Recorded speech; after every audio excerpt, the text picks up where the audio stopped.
and his Apollo at the top muted.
Oh, this guitar is cool.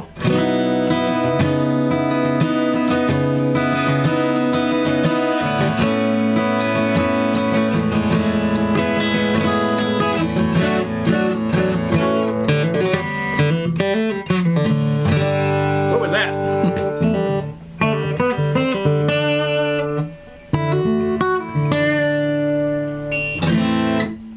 Alright, so I just restrung this one today. Welcome everybody. Welcome to Guitar Hunter Live on Friday, September 3rd. Yeah, happy day before Memorial Day weekend. So, tell me where you're coming from. So there is, I changed one setting. You have to be a subscriber to comment, which, let's see how much that frustrates people. YouTube asked if I wanted to do it, and sure. So,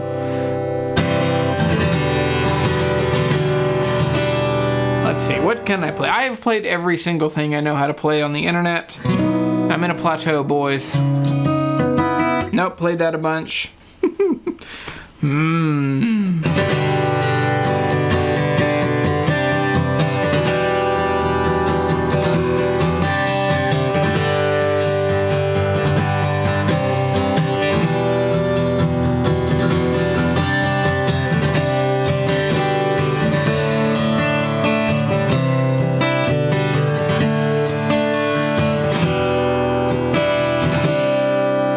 Tell me where you guys are from. Not seeing anybody in the chat just yet. If that setting doesn't work, we'll change it.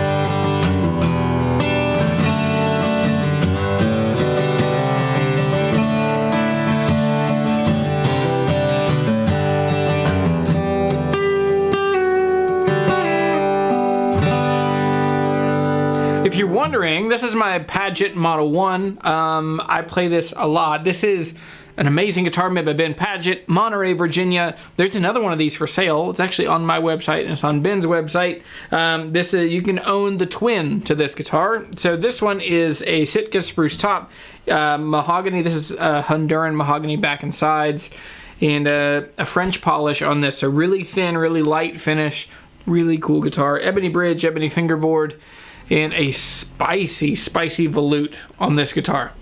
And so anyway, I have a new camera this week, have a new way that we're hooking up to the computer.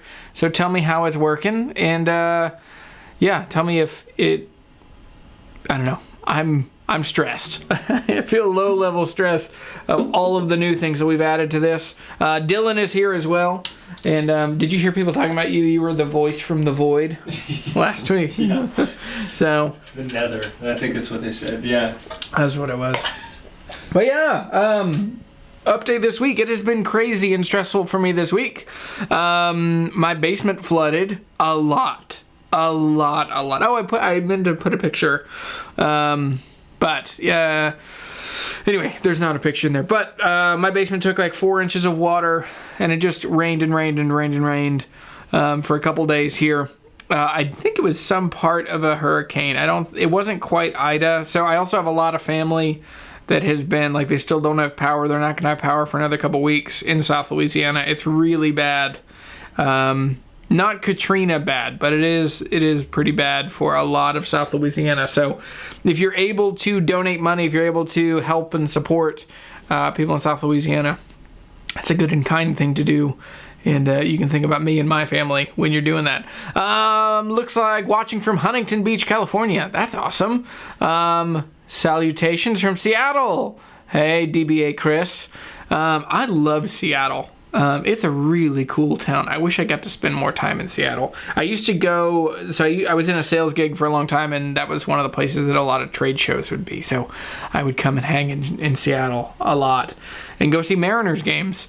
There is a weird picture on the website of a Japanese tech company.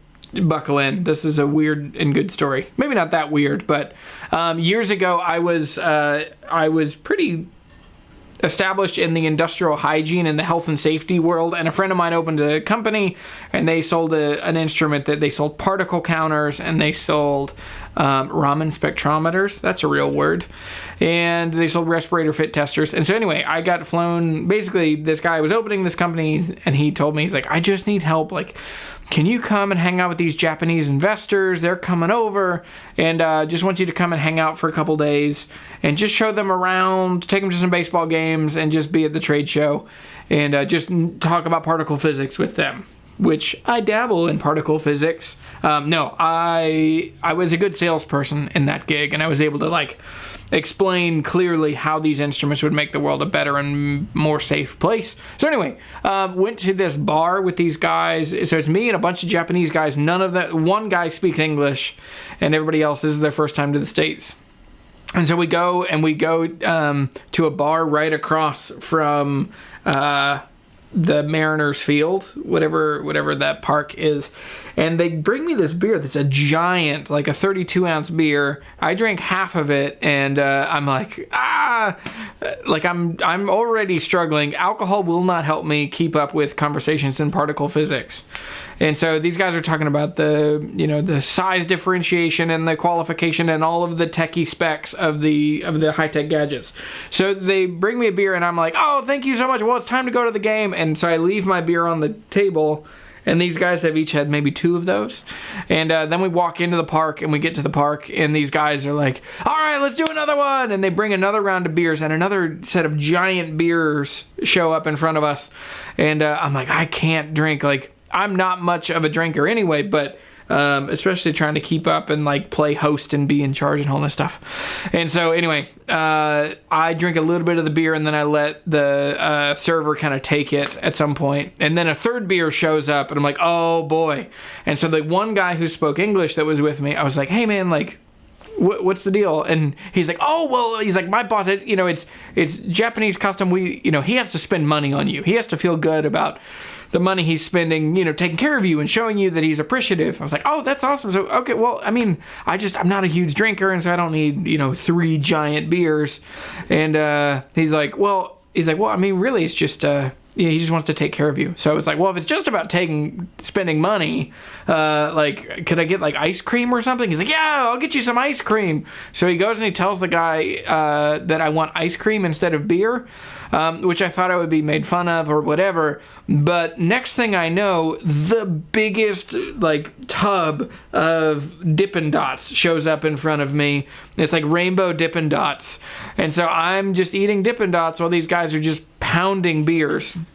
And so anyway, this guy, they're all of a sudden, there's this big hubbub, like, all right, let's take a picture, everybody get together. And so they like shove everybody together and take a picture. Everybody is just like shiny face drunk, and I am just eating Dippin' Dots. And this picture showed up on the front page of this big techie software company, or this hardware company from Japan. It was on their website for years. And I used to like show it, and just me being a dummy, me eating ice cream with people that are just hammered. But anyway, that's a weird, I don't know how we got, Seattle. I like Seattle. That's where that story started. But welcome to Guitar Hunter. So it's T-Mobile Park now. Yeah, it was, what was it? It was some bank when I was there a couple years ago. But anyway, Seattle's awesome. Hello from Croatia. How cool is that? What time is it in Croatia? Probably 4 or 5 hours ahead of us. But yeah, so live show this week has been crazy. My basement flooded. I spent so much of the week just squeegeeing my basement, water into the sump pump. It was bad. So, but yeah, the channel's been growing really well. Lots of new people are coming. So if you are new to the channel, welcome to a live show. We do these on Friday. We hang out, tell stories, talk about guitar live, talk about all kinds of stuff going on. What's that question from David? David. That last one. I used to work in foreign. It's not a question. He's talking about the times that he's gone out with Japanese clients. Yes. Yeah. Yeah. Always the most random, most fun, and drunken work nights out. Yes. Dude, there are times where it's like, all of a sudden you're like, it is 3 o'clock in the morning, and you're watching people play shuffleboard. At least for me, 3 o'clock in the morning, wishing I was home, watching people play, like argue about playing shuffleboard. That used to always happen in like Houston and like Denver and stuff, which I'm down for hanging out, but I'm not, I'm not a big drinker. But it was their business vacation for sure. And but yeah, anyway, so basement was a mess this week. It made me so thankful that I'm not still like making videos in the basement for a bunch of reasons, but the biggest one is just the stress level of having really cool guitars in a place that takes water. So the only way I would get to do any of this and have this new space and it's just through your kindness and your friendship and your generosity to me and my family and my channel. So thank you so much. One thing that is different is in order to comment today, you have to be a subscriber, which means if you're here, thank you. That's amazing. Also, you only have to be subscribed for 1 minute. So you can subscribe for 1 minute, say a comment, don't unsubscribe, but you could, I guess. But anyway, so yeah, this week we're just going to talk about some guitar guitar things that have happened in the last little bit. There's some really exciting things. Some new guitars are announced. And then James Taylor said some dumb things, which he said dumb things a couple of years ago, and I've referenced them, but today's the day we'll talk about them. We'll deal with them. So, yeah, squeegeeing your basement sounds like a medical... That's funny. Yes. 8:12 p.m. in Croatia. Yeah, you're 6 hours. Okay, awesome. That's easy. All right. So with all that said, make sure you're subscribed, hit thumbs up, and let's jump in. So the first thing we'll talk about, is Nathaniel Rateliff has announced a new guitar with Gibson. It's a really cool, it's an LG-2. And tell me what you guys think about this guitar. I saw it yesterday for the first time, maybe 2 days ago, and I have mixed feelings, but I want to hear what your take is. Oh, Dylan, could you look maybe on your phone? Look and see if you could find what price they're asking on that. It's a Nathaniel Rateliff, Rateliff, his Gibson LG-2. I'm betting this is going to be a $3,000 guitar. No, let's be honest. It's Gibson. It's going to be above $3,000. LG-2 Western. Yeah. 33. 33. Does that say MSRP or is it? No, that's the. Okay, so that's the buy it price. Yeah. So that means it probably MSRP is probably like $3,800 or $3,900. Wow. $3,300 for a Gibson LG-2. So if you don't know, an LG-2 is kind of the medium size. It's similar to a Martin 00 size. This is X-braced. It has a red spruce top. All right, so it says 2,900 is, so Pooh Ninja, that's your guess. Yeah, I think it's 3,300. LG-2, Martin 00 kind of size. This is X-braced. It's a red spruce top, red spruce bracing, mahogany back and sides. What is really cool and interesting, and unlike other ones that I've seen from Gibson in the past, LG-2s, this one is has the split trapezoid inlays, which is really cool. It's pulling some really cool kind of Southern Jumbo or country and western. With the Sunburst, it's a Southern Jumbo style, but really cool. Yeah, I would be super excited about this. So it's a lot of money. $3,600 after tax. Yeah, ouch. Yeah, I'm with you. Philip is in here, Mr. 40 Watt himself, and yeah, it's a really cool guitar. It's a very playable size. It's exciting. So let me see, like, if I just open up in my reactions. This size of guitar is really important, and I mean, this is a really good move for Gibson for a bunch of reasons. So, like, the only young, cool musicians that Gibson has even been on the radar of, as far as having an artist model, is basically Marcus King with his 355, which that one, could you check out how much is the Marcus King 355? MARCUS. 355 is a really expensive guitar. I bet that's $4,500. And so anyway, so Marcus King and then now Nathaniel Rateliff, and with the two of these, it's really cool because they are modern, cool, like well-performing, well-liked musicians by real musicians, 20s, 30s, 40s. And it's not, I mean, the Noel Gallagher was super cool, but I mean, keep in mind, Noel Gallagher, like those hits from Oasis, I mean, those are early 90s. So we're still quite removed, and yeah. So Raphael says the stream is going great today. That's awesome. Have you seen the new Driftwood video series reviewing guitars and opening them up? I have. Holy cow. Okay, so the Marcus King 350 is a 345 is $6,999.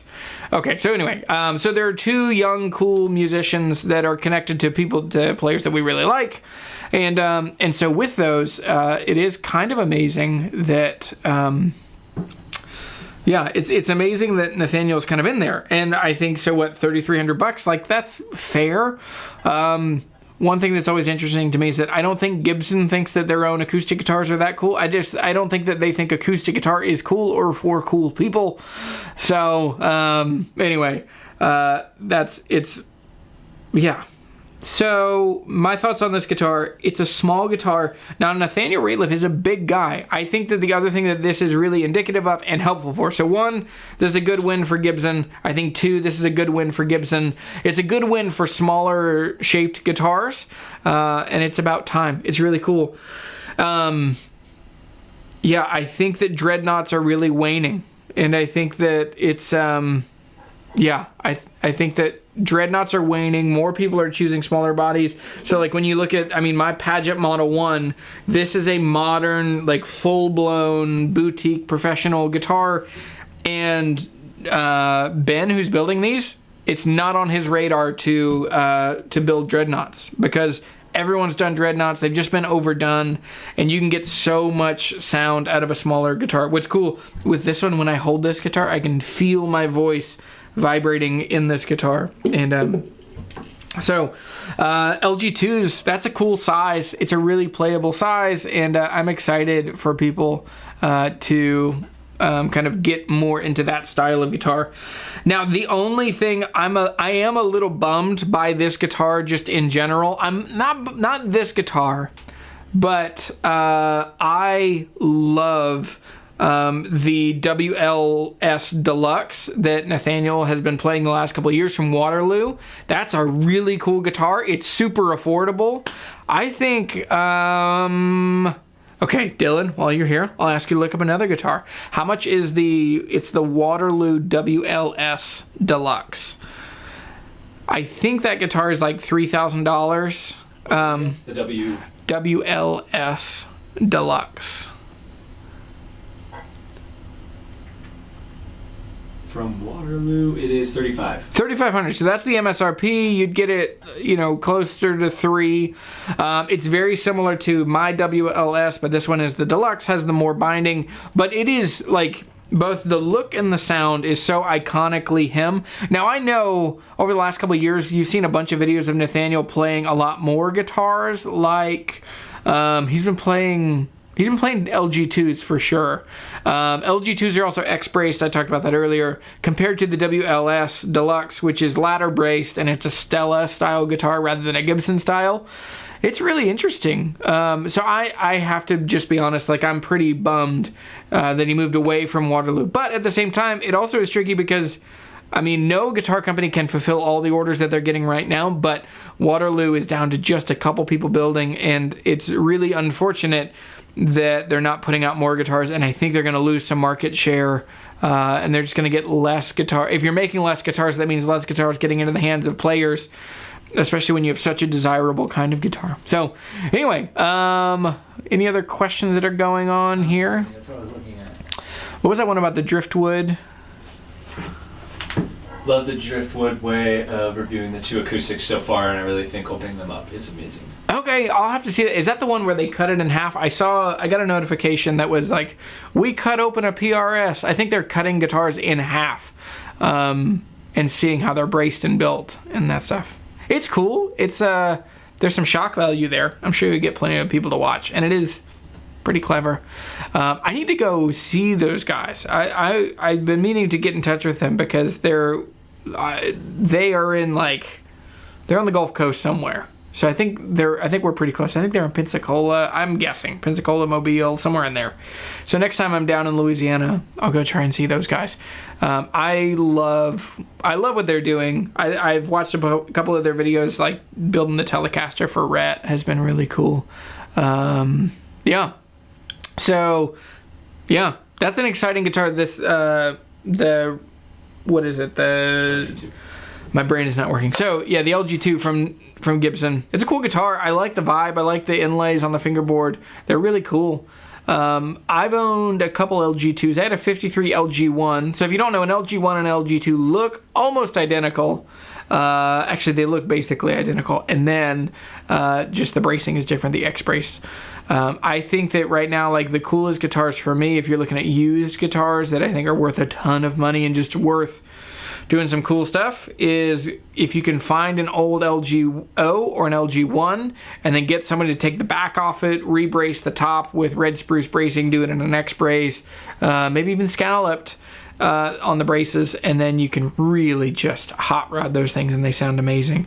There's a couple of people, I think Mark Hopkins, he might be in here. I think Mark, if you're in here, are you still doing, what's the guy's name? I forgot his name again. I think it's Brian somebody. He's like in Atlanta, and he does a lot of that. Like he's modding like old Ks and harmonies and stuff and making guitars just sound just bonkers.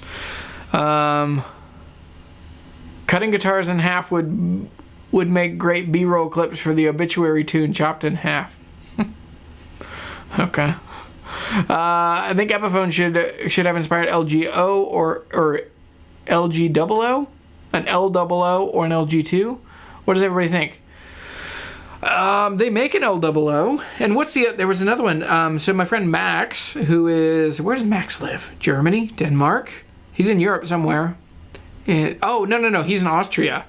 And he just bought a Recording King. No, a Gibson Blues King. That's what it is. And Philip's talking about that. The Gibson Blues King is an L-00. How different is that from an LG? So an L-00 and an LG-2 are pretty different. The waist is smaller on an L-00, and then the depth is deeper. And so they're very hourglass shaped, and they're not quite, they're like 3 3/4 versus 4 1/4 or 4 inches for an LOO. An LOO, if you're looking for a small guitar that will blow your freaking pants off, get an LOO. Go watch, I have a video on it's the Husson Dalton Crossroads 12. That is my favorite. I mean, it's my favorite guitar I've played in a couple of years, I think. It's one I wish that I would have bought. But I also wish that I would have had $4,400 to just spend on a guitar instead of paying a mortgage and, saving up to build out a studio. Anyway, all right, let's jump to... we'll come back to some more questions here in a bit. So the next thing that's coming up, and have you guys seen this video about James Taylor? It's been around for a while, so there are links in the description below. You can watch them later on. So they're going to be, these are just kind of interesting things that have happened in the guitar world that I want to talk about. So James Taylor a while ago had this thing about, he's going through his guitar closet or his guitar vault, and he's just talking about his old guitars. He pulls out an old J50, and this is the J50 that he wrote, Sweet Baby James, Fire and Rain. Me crazy is, he says he's stopped playing most of the guitars, and he says that guitars, unlike other instruments, and he's talking about violin, Stradivarius, he says guitars wear out, and they lose their tone, they lose their voice eventually, which is... I watched this a couple years ago, and it's just baloney. Older guitars sound a lot better. Now, not all guitars are better, but I think that this is, I mean, James Taylor is one of the premier guitar players and musicians in the world, and he has been playing and touring for 50 years. And so this is, my grandma used to say, if you eat lobster every day, it eventually tastes like soap, which I've heard Dave Ramsey say too. But my grandma, old Appalachian midwife, and yeah, not wealthy, and just kind of, anyway, she, I think what's happened with James Taylor is that he has played some of the best, most important, best built, most expensive guitars in the history of the world, and he's lost the joy for it. So I think this is more telling us more about who he is rather than his take on what's just the quality of those guitars. Because in this video, you'll watch as he pulls out this J50 and he talks about it, and he says that it's lost its mojo, and then he talks about a couple other guitars. One of the guitars he pulls out is an Olson SJ. So if you don't know, Jim Olson makes Olson guitars. They are mind-bogglingly good acoustic guitars. They start around $10,000. I think he's now officially retired. He's not technically building any anymore, but it really is. So he's playing this little SJ, or it's not, maybe not an SJ, it's a little parlor that they make. But he said, this guitar, I haven't even played it. And so the thing that gets me about that is he's just talking about, like, oh, this is a guitar that some guy gave me. But that some guy is one of the best builders in the world, and that guitar is about a 10-year wait for a normal person. It's about a 10-year wait to get that guitar. And that guitar would be about $10,000, and they are stunning. They really are amazingly well built. They have beautiful inlays, really ergonomic shapes. I mean, everything about it. So what's interesting is that video hit me just as, like, oh, this is a super privileged guy who has lost touch with reality. So anyway, it's really interesting. So what happens to guitars as they age? Let's talk about that. So guitars as they age, it's interesting. So again, my Paget, this guitar is like 4 months old, 5 months old, and it's starting to grow old with me. It's not growing old at all, but it's interesting. I've had this long enough that now it's starting to show, like, it's got some bumps here from my capo, and where my capo is bumped the volute. It's got some dings starting right here underneath the strings and where, because it doesn't have a pick guard, and I have fingernails and I play fingerstyle. It's got a couple little ticks in the finish. It's got a couple pick grazes up high. My arm is... But as guitars grow older, so all guitars, the wood is kiln dried that goes into them, but some of them have torrefaction done to them, which synthetically does what aging does to a guitar. So as a guitar grows old, it will be... as guitars grow old, the cell structure, because wood is a living thing, it's an organic material. And if you remember in health science or in earth science, plant structures have cell walls. So those cell walls let in moisture, let out moisture through osmosis. Anyway, we're getting nerdy, we're getting deep.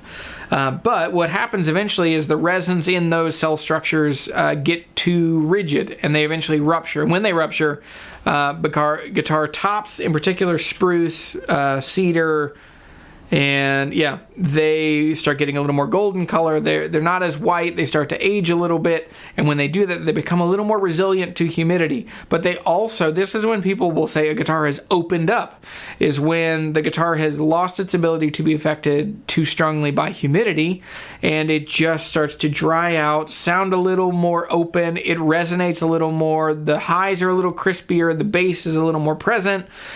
Just when a guitar seems to come to life is a 7 or 8 year process. And then from there, as long as they're well maintained and they live in a world of pretty relative humidity, they sound really good, and they will sound better. And yeah, in my experience, guitars don't lose their magic somewhere along the way, but they can get through neglect. And anyway, all that to say, I don't think there's any real credence to what James Taylor is saying in that video. To me, it's just, he's a rich guy who's lived at the best food. He's lived a life of opulence that none of us have, and great guitars are lost on him. So it's interesting. If I was his marketing and media person, I would not let that, or his PR person, I would try and get that video down, because it just comes off looking super entitled. So all of that, there's a great question that came in from Hector, that is, how are you humidifying those guitars behind you? So for me, I live in a part of the world that I have to deal with too much humidity. And so I do that through a couple ways. I have a mini split air conditioner in here. It's a Daikin, so it's a really good mini split that is able to control the humidity. I then have hygrometers. I have 4 of them in this tiny little room so that I can make sure the humidity is the right level where they are. I think I have links. If you're looking for hygrometers to keep an eye on how much humidity in your room, there's some links in the description down below. But most of the year, I'm trying to take humidity out of the air. In the winter, I'm going to have to see how this room goes, how this studio. So this used to be a garage. We closed it in as a concrete floor. And then drywall, normal insulation, and there's a lot of insulation above the drywall in here as well. So I'm going to have to see how it goes. Virginia winters are particularly cold. We're going to have, January and February where we're in the single digits. We're in the very cold. So... Anyway, Mr. Peak says, life is rough when you have so many top-tier acoustics and you think it's not fun anymore. Sigh. Yeah, that's how I feel too. My first vintage guitar, this is from Backsifs. I don't know how to say that. But bought my first vintage guitar 3 days ago. What? That's awesome. A 68 Gibson or Hagstrom J45. The owner shipped it, and man, the strings are buzzing. He sent a demo before the purchase. It sounded okay. Humidity related? Could be humidity related. Have you tuned it to a tuner? That's a dumb question, I know. But it could just be the strings are low. So if it's buzzing, there are a couple things that, like the first thing to happen with buzzing is look at that relief on the neck if it has an adjustable truss rod. So the first one is look at the truss rod curve of the neck. After that, look at the height of the saddle. And so if you want the action to be high enough to clear the strings, but not high enough that it pulls out of intonation or pulls out of pitch when you're playing. Okay, Jasper North says... why do you buy anything above the D18? Nothing sounds better. It comes down to taste from this point. Do you agree? No. I'm with you if we can bump up just 2 more models, like the D21 and then move up to the D28. I think there is a big difference between an 18 and a 28 as far as tone goes once you get into a rosewood guitar. But I'm with you. I totally I think the 18 is a monster of a guitar, especially by the time you get to the 18, because it's all solid, mahogany back and side, spruce top, ebony bridge, ebony fingerboard, dovetail joint in the neck, and adjustable truss rod. And the new ones, the reimagined ones since 2012, are just awesome sounding, and they look really cool. They have the Age tuners, they have the silkscreen logo, they have the open gear tuners. Yeah, I mean, above an 18, yeah, above an 18, you don't get a ton more guitar, other than getting Rosewood, where you'd have more bass, a little more volume, a little more shimmery highs. But yeah, there's not a huge difference. I think it's $24.99 to $28.99. I think it's $400 difference between an 18 and a 28. But I'm with you. Kind of around $2,000, $2,500. They don't get much better as far as materials. They just get prettier and more features. But what's that question? You have one highlighted up there. Any thoughts on the Sheeran by Lowden range? Personally, I feel it's done nothing but cheapen the Lowden brand. And I've seen a lot appearing at X demo sales. I didn't find them inspiring in person.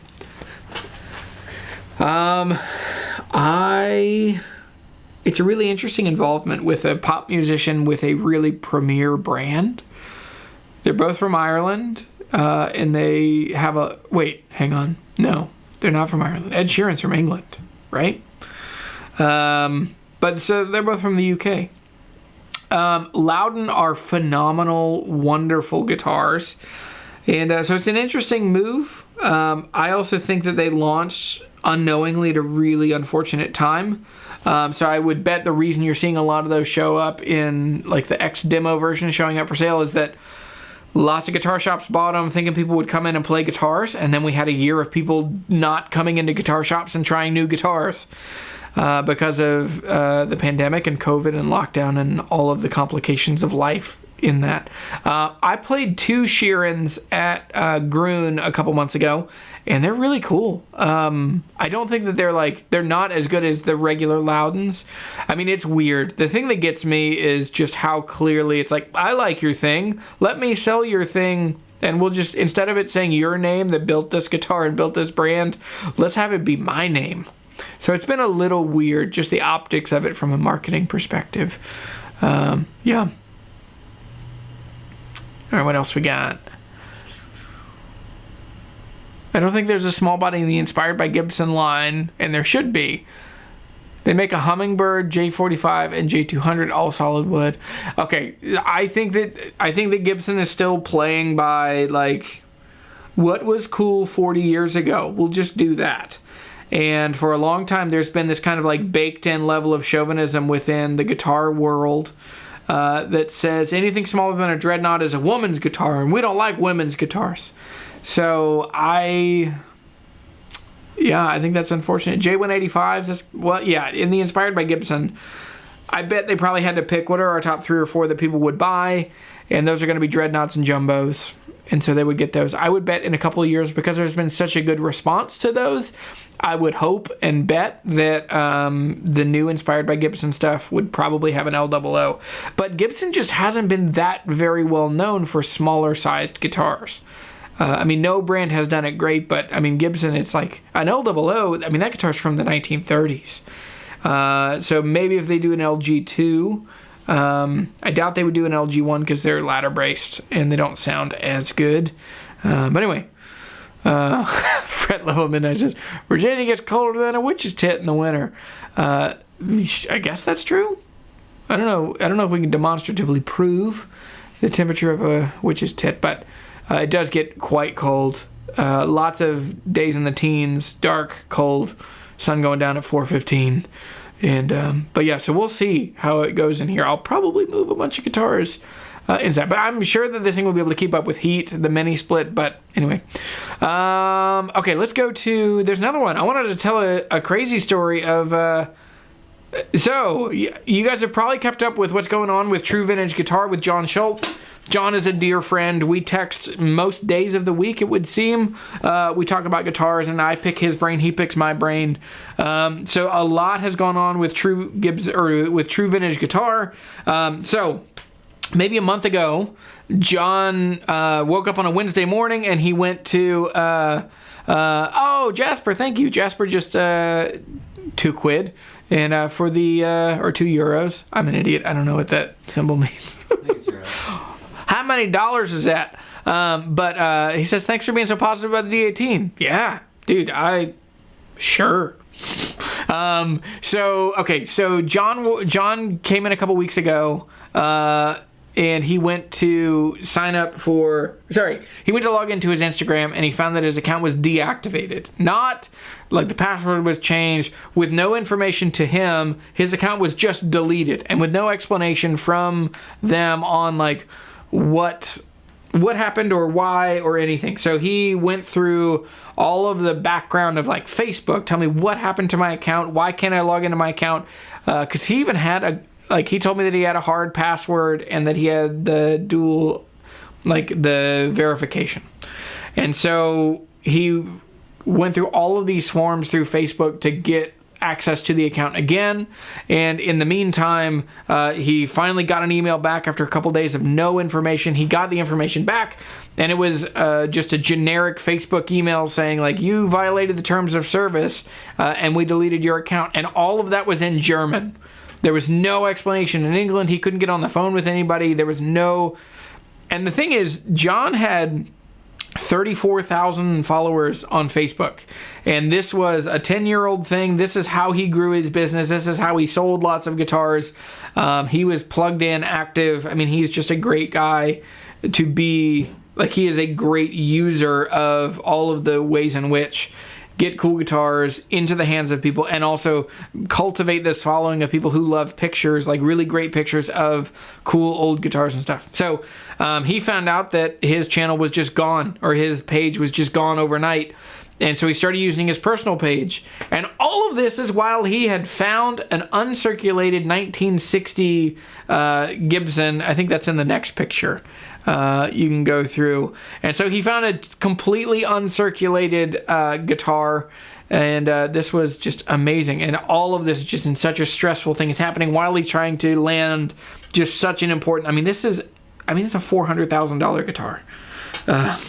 It gets no more expensive, no more cool, no more just everyone wants this kind of guitar. So anyway, so John was kind of fighting with Facebook, trying to get what was going on. There was no real explanation. They eventually came back, and it would seem like his account got hacked. It got moved, like the ownership of the page got moved to someone in Germany, and then it triggered just these Autobot things to destroy, not the Autobots like Transformers, but the bots then deleted his account. And it took I have minimal impact in the guitar world, but I jumped on talking about it a lot. It eventually came down to Joe Bonamassa, guitar.com. Lots of people finally jumped on and said, like, this has to be better. This has to be fixed. And so it finally came back. But there was some weird stuff with mine. Like, I posted a couple times, and then I could tell that I had offended the gods that be at Instagram and Facebook, because there was a 2-day window that I couldn't post a story, and I couldn't tag anyone in any post in my regular feed. And so I backed off, because I felt like if they deleted his account, they will torch my account for sure. So I backed off. But as weird as it disappeared, it just showed up again with no explanation. But Joe Bonamassa, guitar.com, lots and lots and lots of people came back. So his account finally came back. The lessons that we learned are sometimes just pure chaos is coming for you and you can't do anything about it. And even if you have friends with tons of impact, it's just Facebook is such a giant company that they don't really... Anyway, they kind of do what they're doing without any real explanation. Now, the other part of this is he's buying and selling this guitar during all of this craziness. His personal account also got deleted right at the end, and that's where we're like, what the heck? And so anyway, it got real crazy for a while.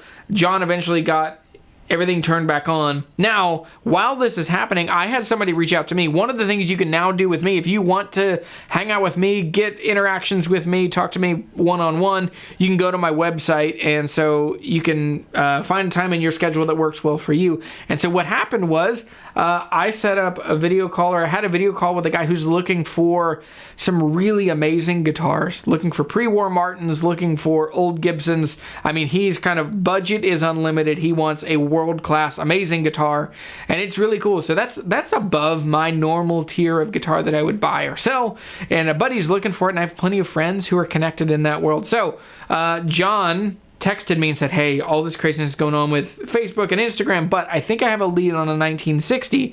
And I was like, hey, I just got off the phone with a guy who's looking for a 60. He's looking for a 59 or a 60 Burst, or he's looking for a pre-war D45 or 0042.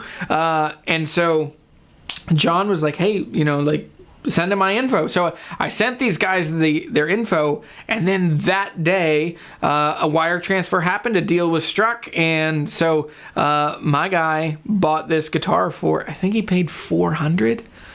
I don't know the actual number. That's my guess, but it was a real amount of money, like much nicer than most houses that any of us own. And but anyway, so John got his account back, and I helped John. Well, yeah, I found the guy, just happened to talk to the guy that was ready to buy a 60 when John found a completely uncirculated, amazing 60. John didn't pay me a commission yet. I'll just say that. What is a reasonable commission on a $400,000 guitar? So some people are asking about Jason Isbell's D18. I didn't like it. Yeah, I think Jasper already said that. Yeah, the signature was disappointing for the Hunter, if I remember well. You do remember well. Good memory. Yeah, so I played the Jason Isbell D18 a couple years ago, and I just didn't like it. I didn't like the tuners. They felt kind of dorky. Not dorky. They felt nu metal. They were like a satin aluminum. They just weren't my thing at all. And it didn't sound that great. I struggle with guitars without aging toner, but I mean, keep in mind I have this guitar that has no aging toner. It's getting more yellow already, but I struggled with the Jason Isbell, like how white that top was. All right, any other questions?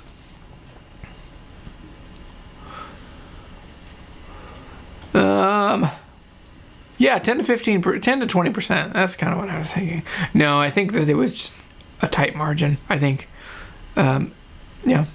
It's $2.30. Oh, $2.37 is that's awesome. Hey, the dollar's working for me on that one, guys. And, okay.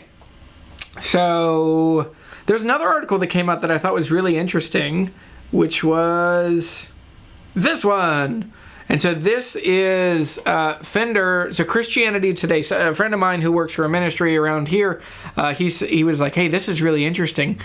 And so he sent me an article from Christianity Today that was saying that Fender themselves has said that 1 in 3 guitars they sold in 2020, and 2020 was the record for them. They sold more guitars in 2020 than they have ever sold in any calendar year.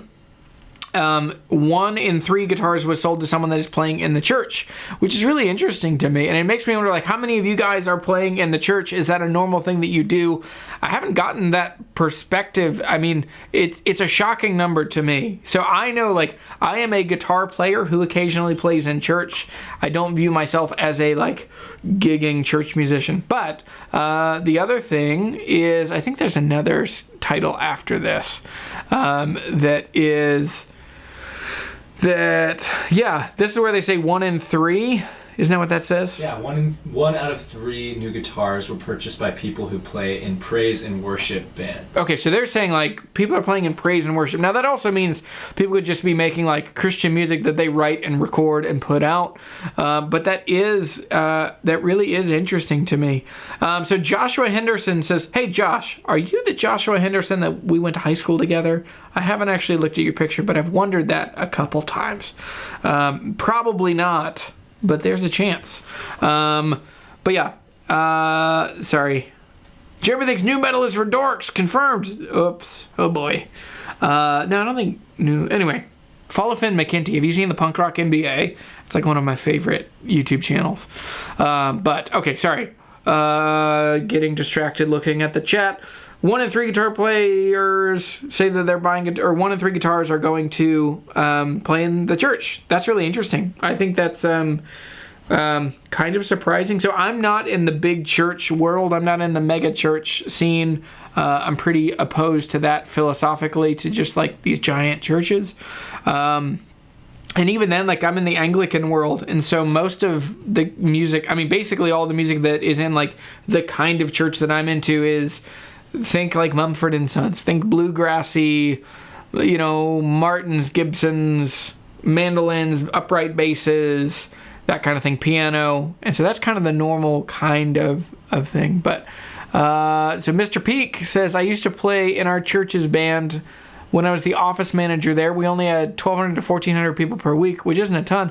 That's a lot. That's a lot of people, man. Okay, so our church, the church that I go to, is an Anglican church, and we're like 300 people. But we're like we're a medium-sized church that plants small churches. That's kind of our mode. And but yeah. So Josh says, we did not go to high school together, but I think it's cool that we share the same name. Okay, well, yeah. So Philip says, as someone who has played in worship bands both in the 90s and 2000s, but recently it's a combination. What? Hold on. But also recently it's a combination of factors. Is that the second? Okay. Yeah. 1, there's mega money in church worship scene. 2, worship musicians have the most observation, not quantitative data. They're the most susceptible to flavor of the month mentality. I think you're right. I don't follow any of the like Christian music, like what's the like pray. There are a couple YouTube channels that are big about like how to play. Like it's all the lessons, and they'll do Kemper profiles or the Line 6, the Helix presets, all that stuff. And yeah, so there's a ton of money in that, and there's a ton of like, I hate the phrase. Here's a trivia fact about me. I hate the phrase gear acquisition system. I have gas. I just think it's a dumb cliche. But I think that the peer pressure to buy new stuff and the like peer pressure driven obsolescence of gear is real. I don't see it in my immediate circle, but I know lots of musicians that are just like, I just want a big thing. Worship tutorials. That's something else, which they do really cool stuff. They have really cool tones, but it is interesting when you look at the stuff that they're playing. Like they're playing PRS DGTs, they're playing, custom 22s or the 594s. They're playing the custom shop Gretches. I mean, they're playing some expensive stuff. So it is interesting. I think a lot of people. So around here, I don't know of many people that are playing acoustic guitars or that are playing electric guitars in church. Most of the music around here in my scene is acoustic guitars, and even then, it's like my buddy Ryan plays a house guitar, which is made by Gregory House in Ontario. I mean, that's a $3,500 guitar probably. But yeah, I think most musicians that I know around here, if you are playing electric guitars, most of the guys that I know are playing Mexican Strats and Tellys or, Chinese-made Gretches. But I bet there's a ton of money in that scene. So it's interesting. It's also interesting just for like bigger guitar brands that they kind of know that, hey, a lot of their guitars are still going to faith-based people. That's the main reason or motivation that they're using them. So Joshua says, I play in church and I bought 2 Fender Tellys last year. I bought a Mexican Road Worn Lake Placid Blue and an Ash American Original Telly. I love the Mex more because it's quite a bit lighter. Yeah, Tellys are awesome, and Tellys have been big. There's Jesus Culture, one of my favorite like Christian songs with cool guitar tone is Your Love Never Fails by Jesus Culture. That guy's Telly, he has a 72 Telly with the I Won't Offend the nerds among us that will say, like, actually, those aren't wide-span humbuckers or wide-range humbuckers. But anyway, he's got a 72. Very cool. Fret Level Midnight says, gas is an annoying term. It's like a boomer term. I also hate the term tone jar. It's stale. I don't actually know what tone jar means. But I also, like, I have such a barf reaction to living your life by cliches. So anytime someone is like, they just use some Larry the Cable Guy joke over as their own thing, that gets me. I don't know. Modern religion. Yeah. I'm teetering between a 335 and a 595 hollow body right now. Mark! Oh, yes, Mark. Dude, a 335 would fit your style so well. Maybe a 330. You should think about a 330 or a Heritage. Or a Calling. We talked about Callings. I think we talked about, was it the I-35? I know they're just impossible to find right now. But Mark, you would just fill the world with sweet, jangly, bluesy goodness with that. So Jason says, I've heard Tyler Childers started singing in church. I prefer the D28 better than the one he plays now. I think the new one is a Collings. If I'm wrong, correct me. So yeah, so he played a very normal HD 28 for an early 90s that had like the big Schaller tuners or whatever the private label ones for Martin were. Just maybe they were Gotos, but just very normal style, like bone stock HD 28, which I liked. And he would always play with real dead strings, and that was kind of a big part of his tone. Oh, Mark, the 594, you would love that. But Childers, so now he's playing, it's a Collings, it's a D1A, I believe, or a D1A with a slot headstock, 12 fret. It's a monster of a guitar. It's very cool. It reminds me a lot of the Martin that Dallas Green has been playing for the last while. Not his 17, but he has a 18, I believe. That is the same kind of thing. 12 fret, big body, very cool. So anyway, tone jar is what boomers call. Sorry, what does that say? Tone jar is what boomers on Guitar YouTube call super chats. Oh, barf. I get it, but that's okay. Yeah. So Raphael says he just got an Eastman T4 with Fat Cats. That's cool. And a Bigsby is awesome. I'm sure it is. So my friend Evan, I haven't made a video about this. Mark, you played this when you were here. But I just put a P90 with a nickel cover, basically a Fat Cat, in my Rude Revelator. And this thing is cool and jangly. I have a great video coming out. I just filmed it. I got hit with some inspiration the other day. And so I did a video all about the Tone Master. Like, did the Tone Master... did it kill tube amps? Did it break? Did it depreciate really quickly? Did it cause other amps to be worth nothing? It's a cool new direction for videos that I'm doing. I'm excited. So he and JP have been in touch. Who's he? What are we talking about? Oh, sorry. Jasper up top says, Hunter, do you watch JP Cormier? He has an awesome channel too. I'm sure you know him. Very honest guitar opinions, combination with real life stories. JP's a good friend. He and I text a lot. I love JP. We did a video a couple months ago called Guitar Huntry in Another Country that we just talked about. We just compared growing up in Canada, growing up in the US, buying and selling guitars, wheeling and dealing, all that. JP's awesome. I like him a whole lot. I also have I have a jaw-dropping Boucher coming next week that I'll do a demo on. That'll be really cool. JP and I, Guitar Squatch says he and JP have been in touch. We talk a lot. He kind of turned me on to Boucher. Actually, there was somebody else. Who is it? Somebody who lives in upstate New York turned me on to Boucher. I forget who it is. But that person has a t-shirt. Well, My friend was on vacation in way upstate New York wearing a Guitar Hunter shirt, which he's a friend who kind of watches my YouTube videos, but we've just been friends for a long time and we play guitar, so I gave him a shirt. He was on vacation and he said somebody came up to him and said, like, you know the Guitar Hunter? I told him about Boucher guitars first. So whoever that is, tell me. Okay. Fret Level Midnight says something about a 335.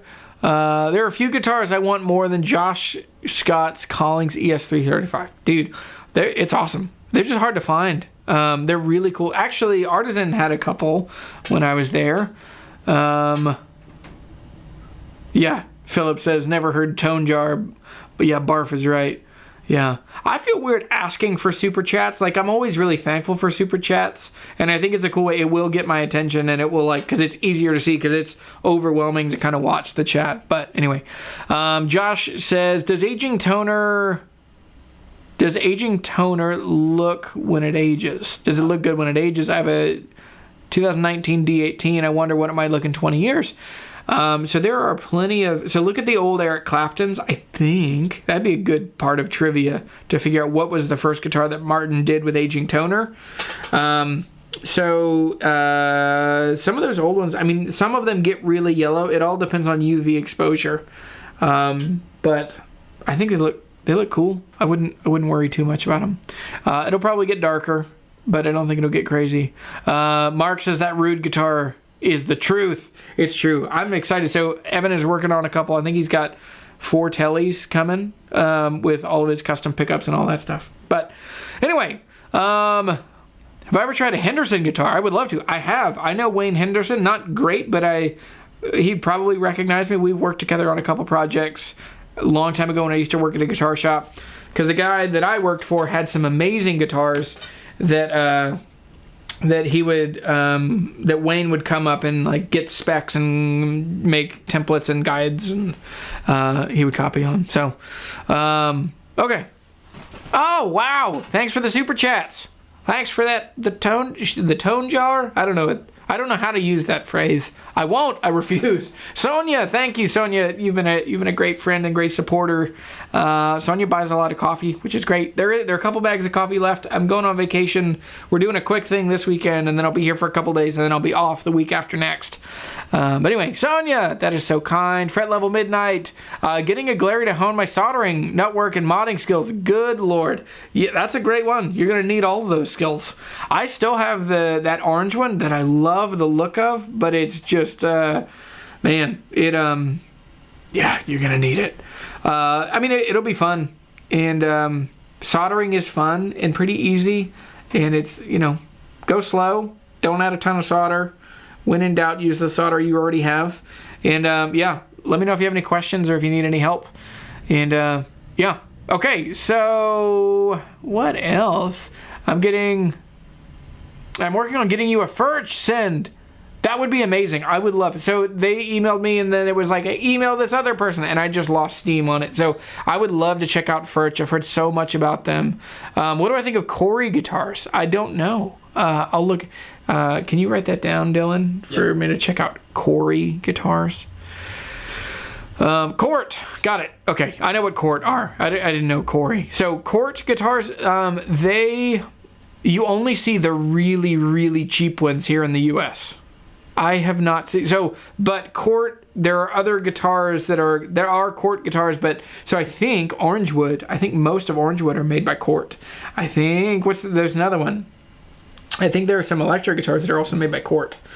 My understanding is that if you're getting guitars from Indonesia, they're either going to be Samick or Court. And, but anyway, so, yeah, I don't know. I'll check into more than $300 and up. Court is hard to beat. That's what I've heard too. I haven't played many. Somebody sent me a picture of one that they bought in Scotland earlier this week. But anyway, yeah, I think that's about the end of the show. So if you have questions, comments, slanderous remarks, let me know now. Also, if you want, make sure you hit a thumbs up on this. That is a really helpful way to support the channel, to tell YouTube that more people should watch these. Also, I have some really cool merch for sale. There are Guitar Hunter hats still available. We've got more coming. They're really comfy. I've worn mine every day. I didn't wear it today. You could tell I wore it earlier today, and I didn't take a shower, so my hair's a little weird. But Guitar Hunter hats, Guitar Hunter shirts, coffee, 068. I don't know what that means. 6 of 8? That's fair. I know nothing. Oh, sorry. I'm just jumping into the end of a long conversation. Okay, yeah, Philip. Yeah, I talked to Phil a little bit ago, and he mentioned that he liked him. But anyway, any other news? Follow, subscribe. I put out a video on a couple vintage guilds today. Thanks to my patrons for doing that. And yeah. All right, we'll do a couple more questions, and then we're out. Okay. Okay, I'll check into some Court guitars, and then what would you suggest for a Martin-type tone with a bolt-on neck? I've had issues with Martins needing neck resets. Well, all the 16 series and below are Martin guitars that have bolt-on necks. I loved that Iris guitar I had, but I mean, that's much more Gibson than Martin style. What else? Martin style guitars with bolt-on necks. Larrivee? Larrivees are freaking awesome. They just sound so good. So, yep. Okay. All right. Well, thank you so much. Thanks for the... Hey, we made $12 on this super chat on this live show. Thanks so much for watching. You guys are wonderful. I thank you for your support, your kindness, your friendship, all those things. So we're going to do it. We're going to hit the song. We're going to hit the closing slide. Thanks so much to Dylan for being here. This has been... I've saved a year off of my life. I don't feel stressed. I feel excited. Shoot off into the weekend. Go fill the world with music and friendship. What string gauge am I using? I use light gauge on acoustics. I use basically like 12s on acoustics, and I use 10s on electric guitars. And check out the links in the description down below if you're curious about what mics I'm using, what video I'm using, what software, all that stuff. If you use the affiliate links down below, that's a really easy way to support the channel. Painless to you, helpful to me, and when my kids eat food, they will thank you. I don't know if they will. Probably won't. Anyway, hit it! We're out of here.